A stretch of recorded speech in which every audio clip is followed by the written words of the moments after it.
para hablar de los sucesos del 27 de noviembre de 1871, hay que tomar en cuenta, en primer lugar, por qué se producen aquellos sucesos.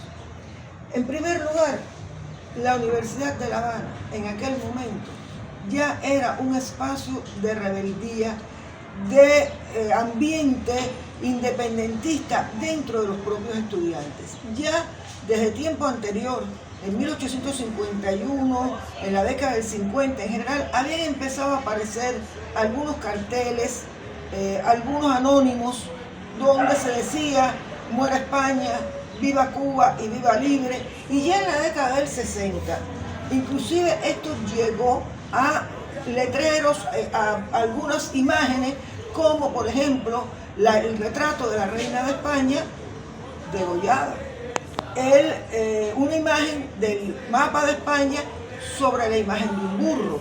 Es decir, que había evidentemente un ambiente dentro del estudiantado universitario que indicaba un estado de opinión, un estado anímico que iba en favor ya de la independencia de Cuba. Y en este marco se produce el inicio de la Guerra de los 10 años, el 10 de octubre del 68. Y aquí tenemos otro elemento que va a ser importante. Cuando se produce el 10 de octubre de 1868, entre los dirigentes y entre los combatientes de aquel mambisado, hay muchos que son o egresados de la universidad o estudiantes de la universidad. Podemos poner el caso de Ignacio Agramonte. Apenas en el año 65 se había graduado y después se graduó allí de Derecho y después de doctor. Es decir, que era un recién graduado de la universidad. Pero además, a fin del año viene la primera expedición del Galvanic, donde viene un grupo de estudiantes y también profesores, es decir, graduados y estudiantes de la universidad. Y esto para todos muy claro, hay nombres emblemáticos, no solo está Agramonte, está Antonio Zambrana, está Rafael Moralitos, etc. Muchos que proceden de esta universidad como egresados o como estudiantes. Pero es que además también se habían producido fusilamientos de estudiantes de manera, digamos, individual, no colectiva, pero sí hubo fusilamientos de estudiantes. Entre ellos está el hijo de Carlos Manuel de Céspedes, Oscar de Céspedes y Céspedes, que era estudiante de Derecho. Es decir, que la universidad se había convertido en un centro de rebeldía, de defensa de la independencia, y esto, por supuesto, pues va a concitar la atención del dominio español. Y sobre todo, hay que tener en cuenta también dónde está la universidad. Está en La Habana. Y en La Habana, en la capital, se han producido hechos tan notorios desde el punto de vista de la represión del ambiente de violencia, como fueron los sucesos del Teatro Villanueva, como fueron los ataques a los jóvenes en la acera del Louvre o los sucesos en el Palacio de Aldama. Es decir, que en La Habana hay un ambiente, sin duda, donde está contraponiéndose este sentido independentista, como, por supuesto, se había manifestado por estos propios estudiantes en lo que España llamaba laborantismo, es decir, laborantes. ¿Por qué? Porque colaboraban con la independencia. Y por el otro polo están los voluntarios, ese cuerpo de voluntarios que ya existía desde antes, pero que ahora va a crecer de manera extraordinaria, y en La Habana hay más de 30.000 voluntarios. Muchos son españoles, pero también hay algunos cubanos, porque desgraciadamente siempre hay quien es capaz de ir contra su propia patria, contra su propia nación. Entonces, esa tensión del laborantismo y los voluntarios va a generar un ambiente realmente muy violento, en el sentido de la actitud de los voluntarios, que van a encabezar la represión contra todo lo que pueda tener nada más que un simple viso de independentismo, de actitudes anticoloniales. En este marco es que, en primer lugar, hay que ubicar los sucesos del 27 de noviembre de 1871, que además tiene en ese propio año 71 algo que me parece muy importante. España ha decidido hacer una reforma del plan de estudios de la Universidad de La Habana. Y en la argumentación para ello, dicen que la universidad es un foco de laborantismo, que el plan de estudios que existía pues había fomentado o generado ese tipo de ideas. Ellos dicen inclusive que cuando en la manera de argumentar este cambio, esta reforma, ellos plantean que cuando se inicia la insurrección, hubo profesores que desaparecieron de La Habana porque se fueron para el extranjero para continuar esa labor conspirativa. Pero que además es muy sintomático que estudiantes de los últimos años de las carreras han desaparecido también porque han ido a sumarse a esa insurrección. Es decir, que hay un foco aquí que están mirando y contra el cual hay que luchar. De ahí la transformación del plan de estudios y se deja de graduar en la universidad el doctorado solo en teología, el resto no puede hacer doctorado, inclusive hay carreras que no pueden hacer ni la licenciatura, se quedan como simples bachilleres. Es decir, que para poder continuar el estudio y terminar la licenciatura o el doctorado, hay que estudiar en las universidades españolas, pero no aquí. Pero es que además lo dicen, hay que españolizar el plan de estudio para mantener ese dominio sobre las Antillas. Es decir, que no es un hecho lo que ocurre el 27 de noviembre que surgió de la nada, sino que hay todo un ambiente que está creando condiciones. Y ese día sabemos que fueron fusilados 8 estudiantes. ¿Qué pasó en los días anteriores? Este es un proceso de apenas 5 días. El 23 de noviembre, los estudiantes de medicina están, para sus clases, pero en el primer año, el profesor de primer año no ha llegado. Y entonces los estudiantes salen a la zona que les allí aledaña al patio donde estaba, lo que era el cementerio de Espada, la parte del patio, y hay 4 que cogen el carro que transporta los cadáveres para los usos que tienen que hacer en las prácticas justamente como estudiantes de medicina. Ese carrito, está allí vacío, y hay 4 que cogen el carrito y se ponen a jugar un poco, a moverse en el carro. Hay otro que corta una flor, es decir, es lo que hacen. Pero en el medio de este ambiente que he señalado, pues se producen algunas actitudes, digamos, también así represivas con respecto a los estudiantes, y empieza a surgir la acusación de que se ha ultrajado el nicho donde está enterrado un español, Gonzalo de Castañón. Creo que también es importante tener en cuenta quién es Gonzalo de Castañón, porque se toma este elemento como factor para iniciar todo el proceso. Gonzalo de Castañón era un español integrista extremo que tenía un periódico, La Voz de Cuba, que inclusive José Martí en los periodiquitos que publicó en el año 69 de manera, claro, un poco clandestina, se había referido a ese periódico, La Voz de Cuba. Y ¿y quién le dijo a usted que esto es La Voz de Cuba, no?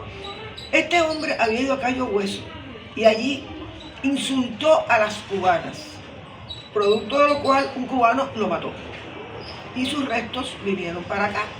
Entonces tenía un valor simbólico, digamos, para el integrismo español. Y ahí es que viene la acusación de que se ultrajó ese nicho. Primero fueron al segundo año, a los alumnos del segundo año, pero el profesor no permitió que sacaran a los muchachos del aula. No pasó igual con el primer año. Y entonces, cuando van al primer año, pues sacaron 45, hubo 2 que no entraron en este grupo, 45 estudiantes de medicina, acusados de haber ultrajado el nicho de Gonzalo de Castañón. Del 23 al 27 de noviembre se produce este proceso por el cual en esos apenas 4 días y medio se hacen 2 consejos, porque el primer consejo no da el resultado que los voluntarios estaban exigiendo. Y entonces se nombra un segundo tribunal Y aquí es que entonces se toma la decisión que ellos querían, porque los voluntarios estaban exigiendo muerte. ¿Qué se hace? Pues sencillamente quintos, como era cada 5. Es decir, los quintos es escoger cada 5 personas uno. Eran 45, pues entonces tocaba 8 para matarlos, para fusilarlos. De estos 8, 4 habían declarado que sí, que habían jugado con el carrito. A eso los ponen. El que dijo, reconoció que había cortado una flor del jardín, también lo ponen. Pero faltaban 3 para completar los 8. Y entonces los sacaron a suerte. Y por sorteo completaron los 8 que fueron fusilados. Aquí había desde un muchacho de 16 años, otros de 17, otros de 20 y uno de 21 años. Es decir, muchachos que son hasta adolescentes, como esos de 16 y 17 años, pero fueron incorporados al grupo que fueron asesinados. Otros fueron condenados a 6 años, a 4 años, es decir, a penas de cárcel, a penas de trabajos forzados. Esto fue un crimen horrible, y cuando todo esto está desarrollándose así de manera tan rápida, ¿cuáles fueron las reacciones ante aquello? Bueno, la reacción primero es el horror de lo que está ocurriendo, el horror de lo que está ocurriendo. Hay un español, Federico de Capdevila, que fue el defensor en el primer consejo que se hizo, que realmente se portó con una dignidad extraordinaria, pero la avalancha de aquellos voluntarios exigiendo, llevó a ese segundo consejo.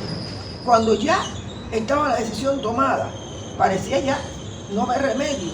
Y bueno, se conoce que hubo también un intento.